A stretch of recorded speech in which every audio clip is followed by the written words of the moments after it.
are still of relevance for us today. I call them political-ontological questions. I mean, one might want to call them differently. And these are questions about how things can be represented at all, and how things need to be expressing themselves, yeah?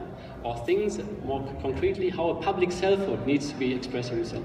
I mean, I'm very strongly in agreement with you that much of this has failed dramatically in the history of the Russian Revolution, and that Lenin, to a large extent, was responsible for it. Actually, if you would have listened, you would have found out that I actually alluded to this, yeah?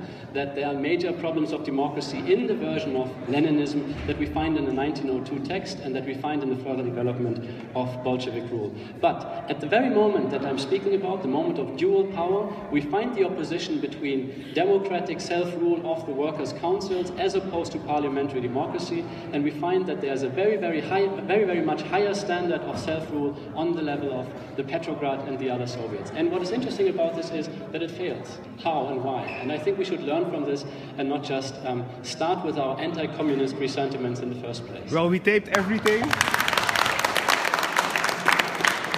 Well, we taped everything, so we let the people judge, and we'll see.